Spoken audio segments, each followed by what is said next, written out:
Halo Halo Sumatera Sumatera Utara, Utara. selamat siang pemirsa. Untuk memperbarui informasi Anda seputar Sumatera Utara. Sumatera Utara siang hari ini kembali menjumpai Anda edisi Rabu 11 Januari 2023. Kali ini bersama saya Keriawan Sbiring. Dan saya Anissa. Pemirsa, tim Redaksami telah menghimpun sejumlah informasi aktual seputar Sumatera Utara untuk Anda. Dan berikut informasi selengkapnya.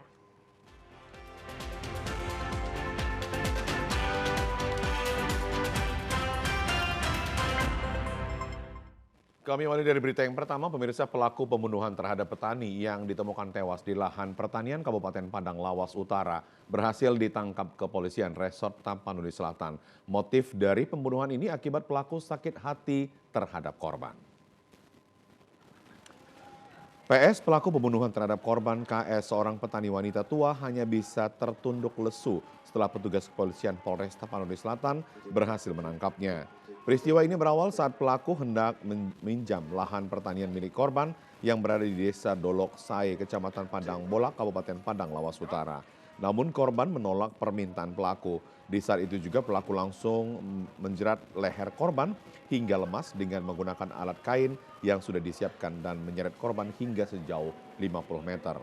Usai melakukan penganiayaan yang menyebabkan korban meninggal dunia, pelaku kembali ke rumahnya seolah tidak ada kejadian apa-apa. Setelah menghabisi nyawa korban, pelaku juga mengambil barang-barang berharga milik korban, antara lain uang tunai sebesar Rp200.000 dan minyak nilam seberat 7 kg. Terkuaknya kejadian ini setelah salah seorang warga Desa Dolok Sae menanyakan ke pelaku bahwa korban yang tak kunjung terlihat selama 2 hari di ladang sebab pelaku dan korban masih ada ikatan keluarga. Saat itu juga pelaku mulai merasa gelisah dan langsung meninggalkan rumahnya serta membawa anak dan istrinya. Sehingga alhamdulillah kami berhasil melaksanakan pengamanan atau penangkapan terhadap terduga pelaku dengan inisial PS, yang mana tersangka ini masih ada hubungan kekeluargaan dari korban. Dari motif yang kami dapatkan adalah karena sakit hati. Atas perbuatannya, pelaku dijerat dengan pasal 340 KUHP, sub pasal 338 Junto, pasal 363 ayat 1 dengan ancaman hukuman mati atau penjara seumur hidup atau maksimal 20 tahun penjara. Forum Masyarakat Johor Menggugat atau FMJM mendatangi MUI Medan untuk mengadu terkait pembangunan median jalan yang dibangun Pemko Medan. Kedatangan masyarakat Johor yang didampingi kuasa hukum Gumilar Aditya Nugroho langsung disambut oleh Ketua MUI Medan Hasan Matsun. Dalam pertemuan tersebut, FMJM mengeluhkan terkait pembangunan median jalan yang dinilai sangat merugikan masyarakat sekitar. Selain itu, mereka meminta kepada Ketua MUI Kota Medan untuk mendesak Wali Kota Medan Bobi Afif Nasution agar median jalan tersebut segera dievaluasi ataupun dibongkar. Ketua MUI Kota Medan Hasan Matsun mengatakan keluhan warga Kecamatan Medan Johor terkait pembangunan median jalan tersebut akan segera disampaikan kepada Wali Kota Medan. Kemudian dalam pertemuan ini terungkap bahwa median jalan yang ada di Medan Johor itu ternyata telah memberikan satu dampak negatif bagi aktivitas masyarakat, yang mana terungkap bahwa dampaknya itu ada berkenaan dengan ekonomi, begitu juga dampak sosial, dan juga terlihat di sana ada dampak terhadap kemacetan ya yang ada di jalan itu utamanya. Nah, dalam kaitan ini, insya Allah MUI Kota Medan setelah tadi mendengarkan keluhan yang disampaikan oleh masyarakat, kita akan upaya nanti dengan beberapa agenda lainnya. Mudah-mudahan Bapak Wali Kota dapat menerima dan dapat memberikan jalan-jalan keluar yang terbaik demi semuanya adalah mencapai kemaslahatan umat di Kota Medan. Pemirsa, 2 kelompok pemuda di Kecamatan Medan Belawan, Kota Medan, Selasa sore kembali terlibat tawuran. Aksi tawuran bermula saat salah satu kelompok pemuda saling serang menggunakan batu.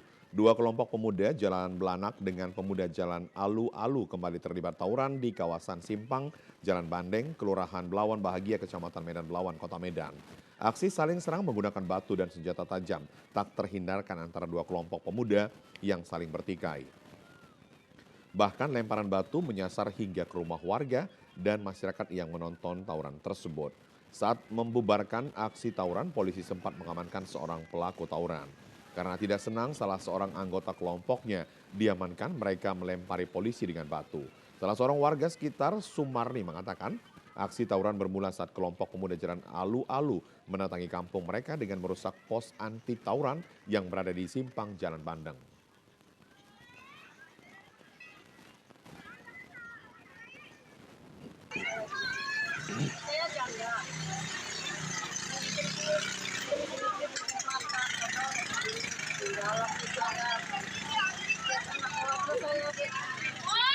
Sedih kita Bu ya, rumah hancur Bu ya. Banyak masalah rumah hancur. Rumah saya memang di ujung, tapi rumah keluarga adalah di sini. Hancur banget. Kalau dari pemerintah udah ada pernah tindakan?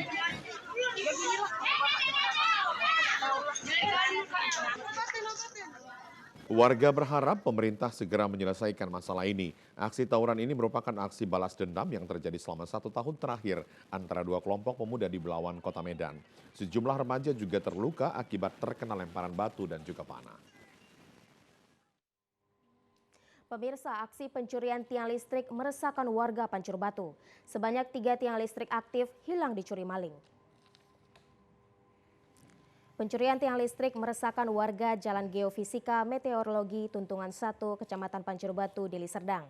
Aksi nekat pencurian 3 tiang listrik tersebut berlangsung saat arus listrik sedang menyala. Akibatnya, warga Tuntungan 1 sempat mengalami kegelapan. Pelaku pencurian mencoba merusak tiang listrik hingga bengkok dan nyaris roboh. Pencurian besi tidak hanya terjadi pada tiang listrik itu saja. Sebuah pagar pemakaman yang berada di tengah areal perkebunan warga juga ikut hilang.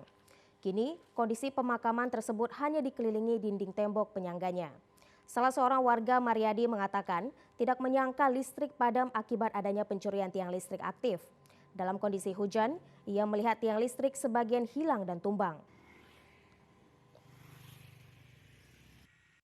Setelah itu karena udah hujan gerimis, kami naik ke atas untuk mau istirahat tidur. Tiba-tiba lampu padam. Jadi saya tengoklah dari gubuk atas dari panggung itu loh. Di sini kok masih terang semua, berarti kan yang jalur dari sini ke rumah kandang sana yang mati. Jadi saya cek naik ke atas sini, ternyata pagar ini udah tumbang sini. Mana Pak? Ini udah ketiga kalinya, percobaan ketiga kali. Yang pertama udah hilang, di sana 1, yang di sana udah tinggi sana ada 2, berarti 3 yang udah hilang tiang. Ini kami masa dirugikan dan diresahkan karena listrik dari jauh sini ke tempat kami kandang kambing mati. Mati ya. Nah, itu aja. Harapannya gimana Pak ke depan Pak? Harapannya ya dari pihak terkait, pihak keamanan dari dari Kapolsek ya, misalnya ya ada patroli rutin ataupun ya ditindaklanjuti gitu aja Pak. Pemirsa, rekaman kamera CCTV memperlihatkan aksi 3 orang komplotan pencuri baju saat tengah beraksi di salah satu toko baju muslim di kawasan Jalan William Iskandar, Kota Medan. Kamera pengawas CCTV ini memperlihatkan detik-detik komplotan pencuri baju dengan modus berpura-pura membeli kopiah. Dalam aksinya, para pelaku mengalihkan perhatian penjaga toko sembari menyembunyikan barang curiannya di balik baju yang dikenakan. Penjaga toko Hafiz mengatakan para pelaku berhasil mengambil 14 baju muslim dengan berbagai jenis. Penjaga toko yang tidak mengetahui niat para pelaku, satu di antaranya laki-laki ini, berhasil mengelabui korban dengan mengalihkan perhatiannya hingga korban tak menyadari aksi para komplotan tersebut. Tiga orang itu Bang. Satu wanita tua sekitar 50 tahun. Satu wanita dewasa, satu lagi pria dewasa. Pelaku nyuri sekitar 14 piece kalau nggak salah. Kerugian mencapai 3,8 juta. Apa aja Bang yang diambil ya Bang? Pakai Baju Kimco sama Costa Bang, 2 jenis itu. Bang, itu dia modusnya pura-pura beli atau seperti apa? Pura-pura beli Bang. Modalnya beli 1 peci, disembunyiin di gamis Bang. Kan dia pakai gamis tuh, pakai masker tuh, disembunyiin dari situ. Saat ini pihak kepolisian tengah mencari komplotan pencuri baju yang kerap beraksi di Kota Medan. Pemirsa, kami akan segera kembali dengan berbagai informasi lainnya. Tetaplah bersama kami di Sumatera Utara Siang.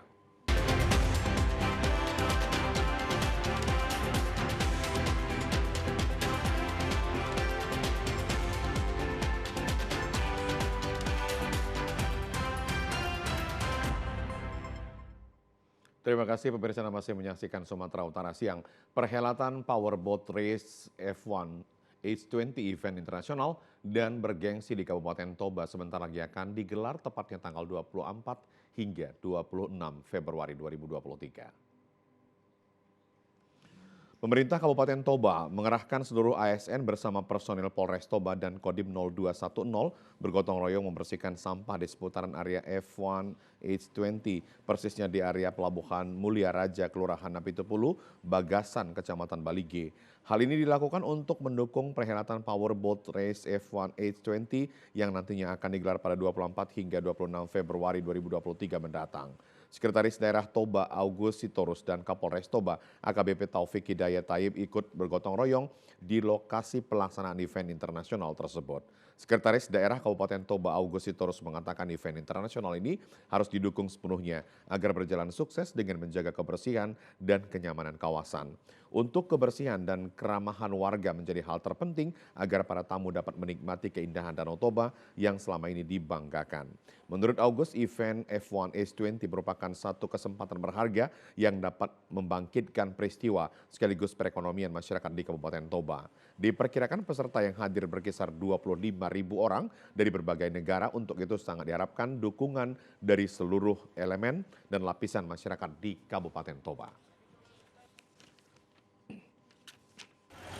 Baik, terima kasih. Hari ini pemerintah daerah bersama dengan Pak Kapolres dan seluruh lapisan masyarakat mengajak untuk melaksanakan gotong royong dalam rangka persiapan event F1 H20 karena ini eventnya bertaraf internasional. Tentu kita selaku pemerintah daerah dan masyarakat harus secara bersama-sama dan merupakan tanggung jawab bersama agar kota Balige ini dapat menjadi kota yang asri ataupun sedap untuk dikunjungi para turis-turis nantinya. Sementara itu, pemirsa, pembangunan infrastruktur penunjang kompetisi balap speedboat F1 H20 di Balige ditargetkan akan selesai pada pertengahan Februari 2023 mendatang. Kesiapan infrastruktur yang ada di sekitar Pelabuhan Mulia Raja Napitupulu, Bagasan, Kabupaten Toba sangat dibutuhkan. Hal ini dikarenakan kompetisi balap speedboat F1 H20 sudah semakin dekat yang akan digelar pada 24 hingga 26 Februari 2023 mendatang. Konsultan PT Virama Karya Johannes Lubis mengatakan pembangunan venue F1 H20 Toba Lake di kawasan Danau Toba, Kecamatan Balige, Kabupaten Toba ini menelan biaya hingga 34.701 juta rupiah. Sebagai pemilik pekerjaan adalah Kementerian Pekerjaan Umum dan Perumahan Rakyat, Direktorat Jenderal Cipta Karya yang menargetkan pekerjaan tersebut selama 60 hari. Johannes juga menyebutkan bahwa pencapaian pembangunan infrastruktur areal F1 H20 ini telah mencapai sekitar 30% dan ditargetkan selesai pada pertengahan bulan Februari 2023 mendatang. Dikatakan ada beberapa pencapaian pekerjaan yang telah diselesaikan, seperti halnya lapangan parkir, mobil, kontainer, speedboat yang sudah hampir 90%.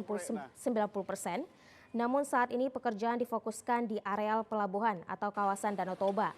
Nantinya fasilitas umum seperti toilet juga akan dibangun dan Sopo Batak sebagai pendukung infrastruktur areal kompetisi balap speedboat F1 H20. Oke Pak, sampai saat ini kita masih berprogres sesuai dengan target kita di awal masih tercapai, ya syukur ya. Nah rencananya sampai tanggal 10 bulan 2 ini akan kita kejar venue-nya. Paling tidak harus bisa dilakukan pertandingan venue tanggal 24, 25, 27 Pak. Jadi progres kita sampai saat ini masih bagus lah gitu Pak. Saat ini sudah hampir sekitar di angka 35% Pak. 35% dari keseluruhan pekerjaan ya secara global gitu Pak. Kalau sampai saat ini sih di 2 minggu terakhir sudah tidak ada paling kendala paling cuaca lah ya, karena kemarin di pas bulan Desember itu banyak curah hujan yang terjadi. Nah di situ paling. Nah kalau sampai saat ini mudah-mudahan untuk kendala-kendala itu tinggal teknisnya aja, tapi itu bisa kita selesaikan, kita bisa petakan, kita bisa mapping semuanya Pak, seperti itu Pak. Salah satu contoh ini Pak untuk lapangan parkir. Nah, ini kan kita cor semua seluruh lapangan ini nanti di sini akan ditempatkan kontainer-kontainer untuk membawa speedboatnya dari luar negeri.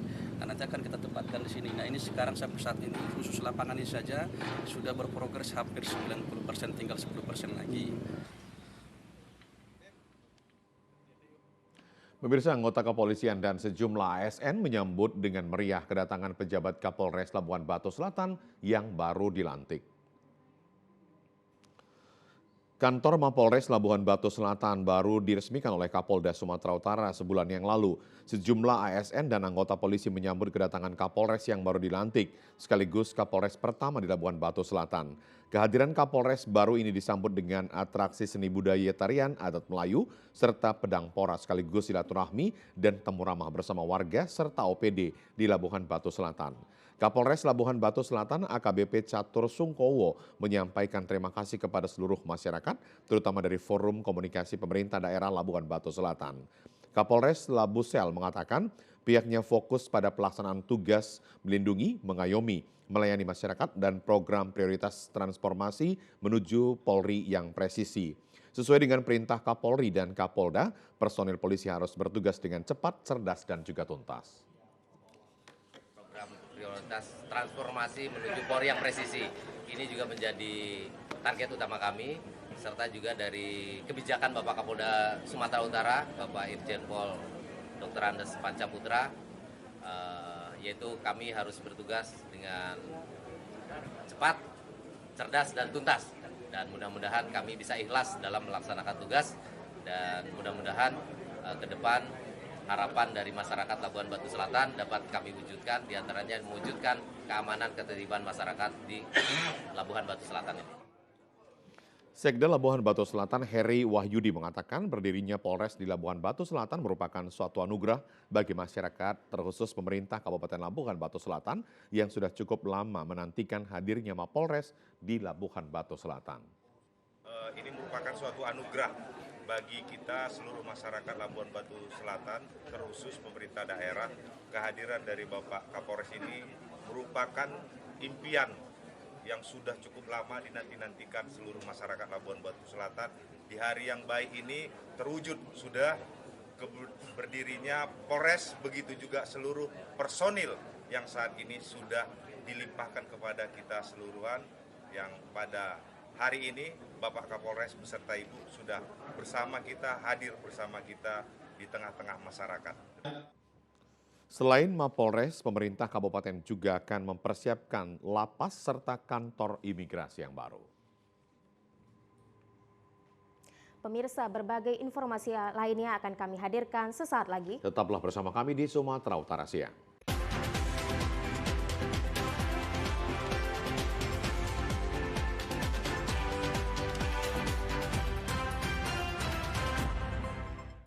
Terima kasih Anda masih bersama kami di Sumatera Utara Siang. Rencana pemerintah mewujudkan program minyak goreng merah akan dimulai tahun ini. Menteri BUMN Erick Thohir meninjau langsung perkembangan pembangunan 3 pabrik minyak goreng merah yang difasilitasi holding PTPN di Deli Serdang. Pengembangan minyak goreng merah ditujukan membantu masalah stunting sesuai arahan Presiden Joko Widodo. Presiden Joko Widodo dalam arahannya menekankan target angka prevalensi stunting di tahun 2024 yakni di bawah 14% harus tercapai. Menteri BUMN Erick Thohir berharap agar proyek percontohan seperti di Sumatera Utara dapat diterapkan di provinsi lain di seluruh Indonesia. Erick Thohir berharap seluruh BUMN siap memfasilitasi proyek rintisan produksi minyak goreng merah ini dan juga akan membantu pemasarannya hingga ke luar negeri seperti Cina dan Afrika. Menteri Erick menjelaskan proyek minyak goreng merah dilakukan untuk mengatasi persoalan minyak goreng yang selama ini selalu terjadi dan ini akan dapat menjadi salah satu solusi. Minyak goreng merah mengandung vitamin A dan E yang bermanfaat mengatasi stunting, yaitu gangguan pertumbuhan anak akibat kekurangan gizi. Meski sama-sama berasal dari minyak kelapa sawit, hasil penelitian Pusat Penelitian Kelapa Sawit menemukan minyak goreng merah lebih sehat dibanding minyak goreng biasa karena tidak melewati proses blazing. Warna merah buah sawit tetap dipertahankan karena di sanalah terkandung karotenoid dan phytonurane yang kaya provitamin A dan vitamin E. Kandungan provitamin A dapat menggantikan suplementasi vitamin A yang dapat mencegah stunting pada anak. Kombinasi karoten dan tocotrienol di dalamnya berperan aktif dalam meningkatkan imunitas tubuh dan menekan infeksi saluran pencernaan sehingga metabolisme gizi yang diasup anak dapat terserap maksimal. Selain itu, komposisi asam lemak pada minyak goreng merah juga berperan dalam pembentukan dan perkembangan otak, sistem regulasi hormon, pertumbuhan, dan metabolisme anak. Banyak yang belum tahu keunggulan minyak goreng merah yang mampu menekan kolesterol. Di sisi lain, Menteri BUMN berharap proyek ini bisa berjalan dengan baik dan menjadi contoh untuk dikembangkan ke seluruh tanah air. Jika ini berhasil, maka bukan hanya petani kelapa sawit yang diuntungkan, tetapi juga seluruh rakyat Indonesia. Manfaat guru penggerak bagi guru dan sekolah untuk membuka ruang diskusi positif dan ruang kolaboratif antara guru dan pemangku kepentingan baik di dalam dan luar sekolah untuk meningkatkan kualitas pembelajaran bagi para peserta didik.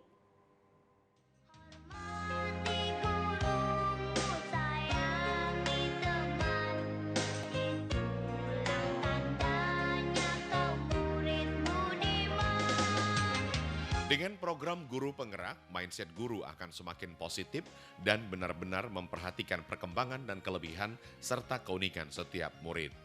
Menjadi guru tidak hanya mendidik dan mendampingi siswa dalam ranah pengetahuan akademik, tetapi juga harus memperhatikan dan mendampingi murid dalam mencapai kebahagiaannya. Murid juga harus diberikan keleluasaan dalam mengekspresikan setiap keunggulannya, seperti belajar harus diseimbangkan dengan menikmati pembelajaran melalui metode pembelajaran bermain, namun bersifat mendidik untuk mengintegrasikan nilai-nilai pendidikan. Dengan program Guru Penggerak, semakin banyak ide dan kreativitas yang dapat digali, baik dari murid maupun guru. Tentunya dengan kolaborasi sehingga dapat mencapai tujuan pembelajaran yang bermakna. Program Guru Penggerak melahirkan guru yang berkebinekaan global, toleran, dan ber-DNA Indonesia. Selain itu, program Guru Penggerak semakin menyadarkan guru bahwa tugas guru bukan hanya mengajar, namun menjadi sahabat, orang tua, sekaligus menjadi pendengar sejati bagi para muridnya. Saat ini hampir seluruh sekolah menjadi sekolah penggerak yang berfokus pada pengembangan hasil belajar siswa secara holistik dengan mewujudkan profil pelajar Pancasila yang mencakup kompetensi dan karakter yang diawali dengan sumber daya manusia yang unggul, termasuk di dalamnya kepala sekolah dan tenaga pendidik. Melalui sekolah penggerak akan melahirkan pelajar yang memiliki karakter serta menjadi murid yang selalu berinovasi. Berbagai cara dilakukan masyarakat dalam hal menjaga kesehatan, salah satu dengan memanfaatkan lahan kosong untuk menanam berbagai jenis tanaman atau apotek hidup sebagai alternatif dalam menjaga kesehatan. Warga memanfaatkan tanaman obat keluarga atau lebih dikenal dengan sebutan toga untuk kebutuhan kesehatan yang tersedia di Taman Pembinaan Kesejahteraan Keluarga PKK Jalan Belibis Lingkungan 18, Kelurahan Medan Sunggal, Kota Medan. Selain menanam tumbuhan obat, di lahan ini juga dimanfaatkan warga untuk menanam berbagai bunga hias. Berbagai jenis tanaman obat seperti sirih merah, sirih hijau tumbuh subur di lahan tersebut. Tanaman obat lainnya seperti bunga bakong yang diyakini dapat digunakan untuk nyeri otot. Tanaman jarak, lidah buaya, lengkuas, jahe merah, temulawak, delingu, bengle, bawang dayak, cabai juga ada di lahan tersebut.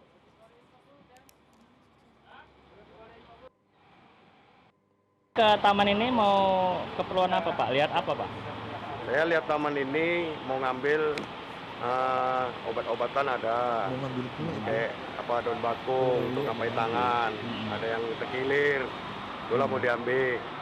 Nah, jadi itulah enaknya ada di taman di sini kan gitu. Kita sangat senang sekali gitu loh, karena tanaman itu ada.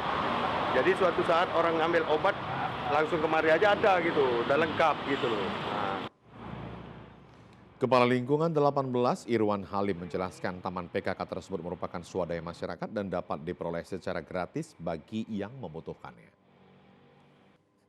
Kita buat selain untuk penghijauan, mengurangi polusi debu, di sini kita buatkan juga tanaman toga, yaitu tanaman obat keluarga yang dapat dimanfaati oleh seluruh masyarakat, baik yang ada di lingkungan kita, lingkungan 18, ataupun masyarakat yang biasa yang memerlukan obat-obatan di sini tersedia dengan lengkap.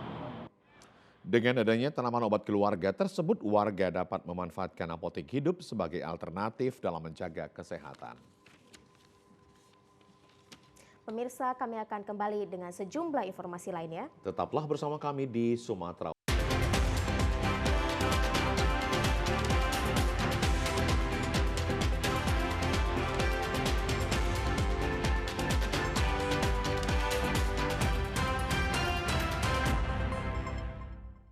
Pemirsa, Persatuan Bola Voli Seluruh Indonesia PBVSI Sumatera Utara akan mengirimkan tim bola voli putra-putri untuk mengikuti Pekan Olahraga dan Seni Porseni yang diselenggarakan Nahdlatul Ulama NU pada 14 hingga 21 Januari 2023 mendatang di Kota Solo.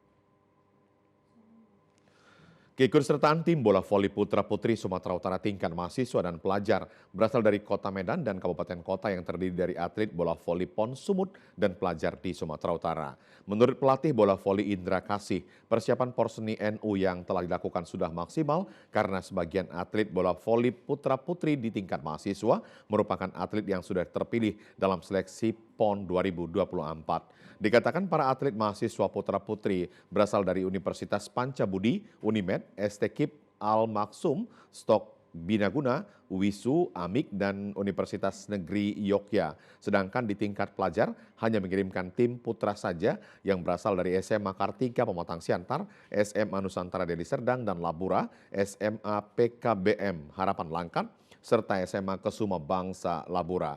Indra Kasih berharap Porseni yang baru kali pertama diikuti PBVSI Sumut ini akan memberikan yang terbaik dan tim bola voli putra-putri Sumatera Utara menjadi juara. Terima kasih. Yang pertama saya ucapkan kepada Bapak Musa Rajeksa sebagai Wakil Gubernur dan sebagai manajer tim Porseni 100 tahun Nahdlatul Ulama yang akan dilaksanakan di Solo pada tanggal 13 sampai tanggal 21. Kemudian terima kasih juga kepada Ketua Pemprov PBVSI Bapak Wiko Siregar yang telah memberikan beberapa kontribusi dalam pengiriman atlet.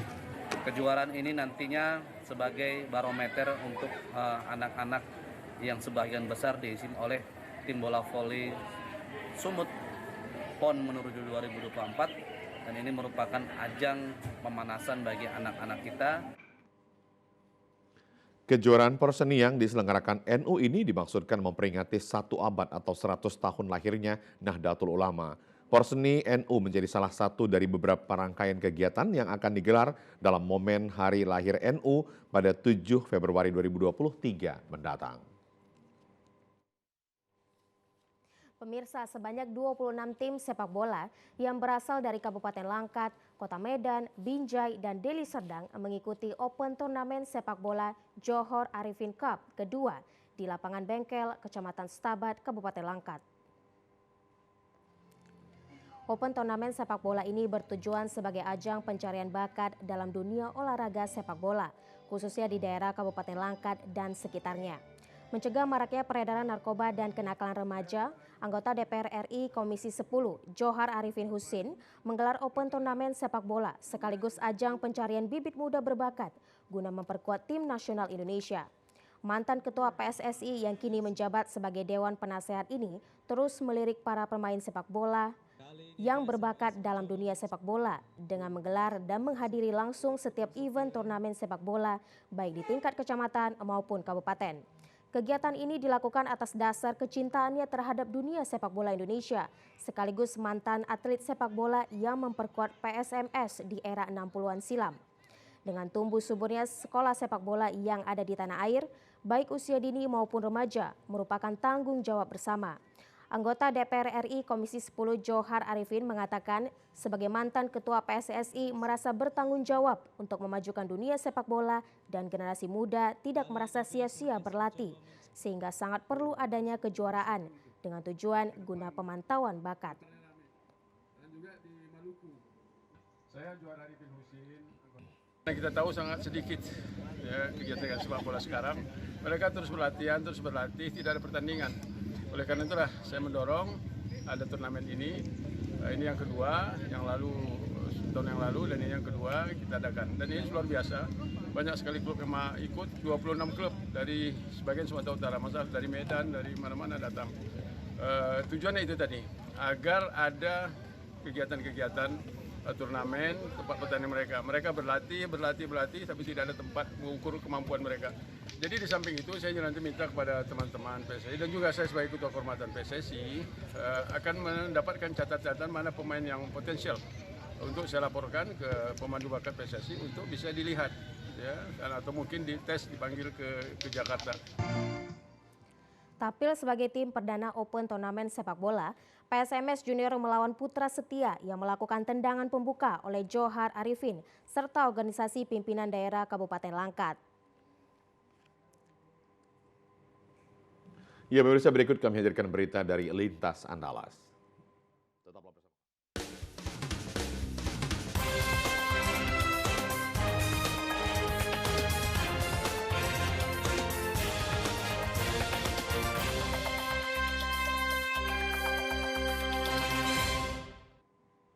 Akibat cuaca buruk dalam beberapa waktu terakhir, mengakibatkan harga ikan segar di Aceh Selatan mengalami kenaikan.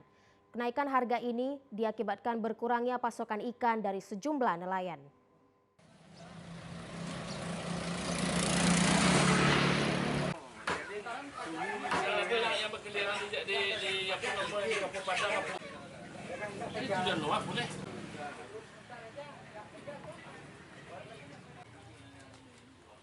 Harga ikan segar di pasar tradisional di Aceh Selatan saat ini mengalami kenaikan hingga 30%. Hal ini disebabkan cuaca buruk yang masih terjadi di perairan Aceh Selatan, sehingga berdampak dengan kurangnya hasil tangkapan ikan para nelayan. Sejumlah para pedagang ikan di pasar tradisional Tapak Tuan mengatakan banyak nelayan di Aceh Selatan tidak melaut akibat cuaca buruk, sehingga harga ikan segar di pasar kota Tapak Tuan mulai naik dari Rp15.000 hingga Rp20.000 per kilonya. Seperti ikan dencis biasanya dijual dengan harga Rp20.000 sampai Rp25.000 per kilogram, menjadi Rp35.000 sampai Rp40.000 per kilogramnya. Ikan kakap merah biasanya dijual dengan harga Rp50.000 per kilonya, saat ini menjadi Rp65.000 sampai Rp70.000 per kilonya.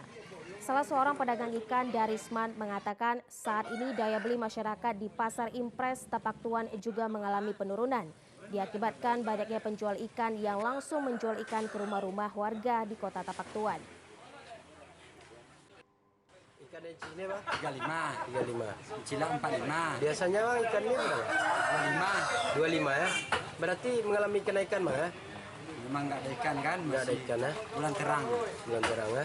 Pasokannya dari mana bang? Dari Sawang, dari TPI. Dari TPI ya? TPI, Sawang.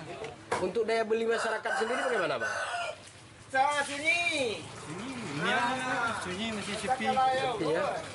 Pajak bebas ini. Ya, pajak bebas. Para pedagang ikan berharap adanya penertiban oleh pemerintah Aceh Selatan agar pasar ikan Tapak Tuan mulai ramai berjualan sehingga dapat meningkatkan pendapatan asli daerah. Pemirsa, dari Aceh kita menuju Jambi. 4 orang karyawan PetroChina dilarikan ke rumah sakit karena mengalami luka akibat tersambar api ledakan tangki minyak milik PetroChina di RT 01 Dusun 1 Delima, Kecamatan Tebing Tinggi, Kabupaten Kabung Barat.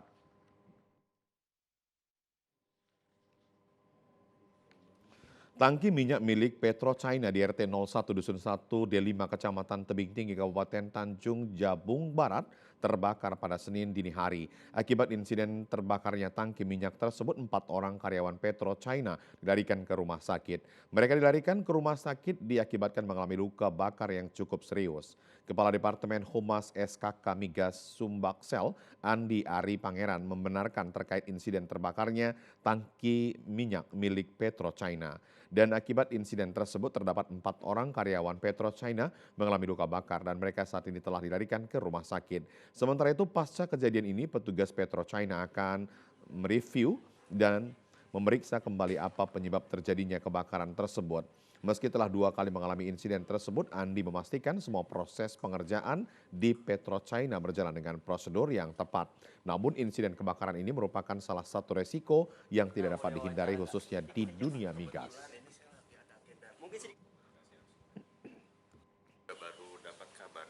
saya harus coba lihat dulu kondisinya ya.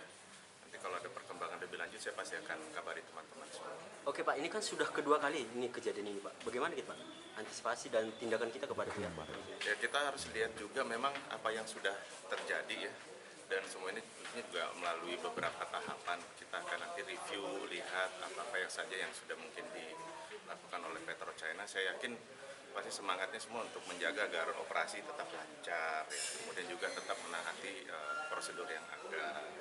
Dan tentunya dengan dunia hulu migas dengan risiko yang tinggi ini semua tentunya dijaga supaya aman. Cuma sama kalau ini terjadi ya mungkin perlu kita lihat dan nanti kami akan coba kabari lah. Pak, kondisi 4 orang yang dibawa ke rumah sakit gimana Pak saat ini? Ini saya makanya baru mau update nih.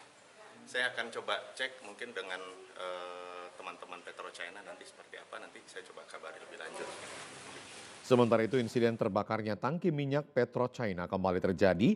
Diduga insiden ini terjadi diakibatkan adanya percikan api saat proses perbaikan tangki minyak. Naas percikan api ketika keluar dari power supply saat proses pengerjaan tersebut sehingga percikan api tersebut masuk ke dalam tangki yang berisi minyak hingga mengakibatkan timbulnya kebakaran tersebut. Saat ini polisi masih menyelidiki kasus tersebut dan areal kebakaran telah dilakukan pemasangan garis polisi.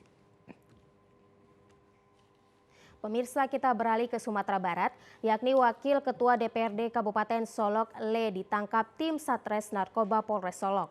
Dari tangan pelaku, petugas mengamankan 1 paket narkoba jenis sabu-sabu, 1 unit telepon genggam, serta kendaraan roda 4 milik pelaku. Terlibat kasus narkoba jenis sabu, Kepolisian Resor Solo Arsuka menangkap Wakil Ketua DPRD Kabupaten Solo, inisial LE 32 tahun. Wakil Ketua DPRD Kabupaten Solo tersebut ditangkap tim Satres Narkoba Polres Solo pada hari Selasa tanggal 10 Januari tahun 2023. Personel polisi menangkap pelaku di Jalan Lintas Solo Padang, daerah Jorong Pasar Usang, Nagari Cupak, Kecamatan Gunung Talang, sekitar pukul 00.15 waktu Indonesia bagian Barat. Dari tangan pelaku, petugas mengamankan 1 paket narkoba jenis sabu. Selain itu, petugas turut mengamankan 1 unit telepon genggam serta mobil milik pelaku.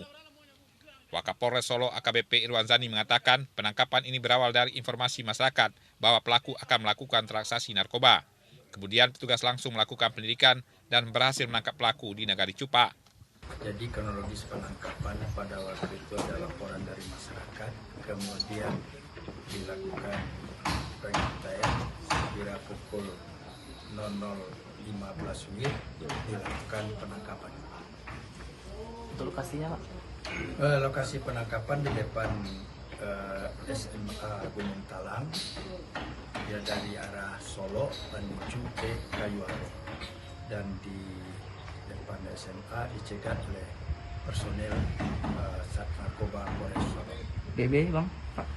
BB didapat 1 paket dengan harga 1.200.000 rupiah.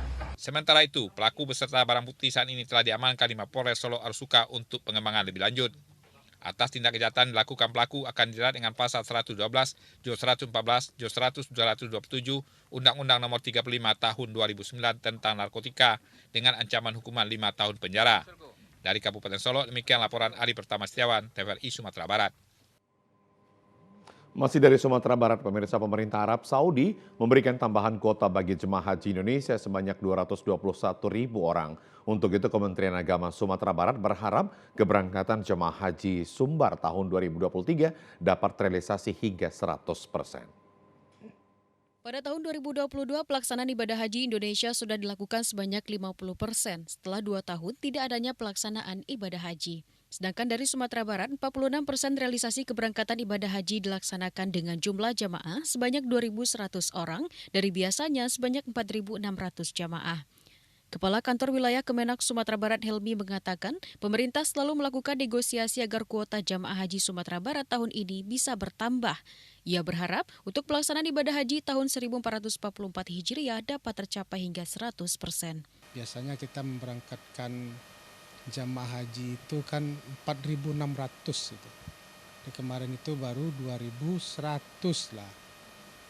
Jadi alhamdulillah, kita ucapkan alhamdulillah penantian masyarakat kita untuk dapat melaksanakan haji itu sudah bisa terobati dulu. Pemerintah kita itu selalu melakukan lobby-lobby, berusaha keras bagaimana supaya pemerintah Saudi bisa memberikan kuota kalau bisa lebih lagi. Meski belum ada kepastian penambahan kuota untuk Sumatera Barat pada tahun ini, namun Kemenak Sumatera Barat tetap menghimbau masyarakat khususnya calon jemaah haji tetap mempersiapkan diri sejak dini dengan meningkatkan kualitas dan ilmu tentang ibadah haji. Afrin Nurzakia, Adfriandi, TVRI, Sumatera Barat. Pemirsa, informasi dari Lintasan Lestari mengakhiri Sumatera Utara siang hari ini. Mewakili seluruh kerabat kerja yang bertugas, saya Karyawan Sembiring. Dan saya Anissa, selamat siang dan sampai jumpa.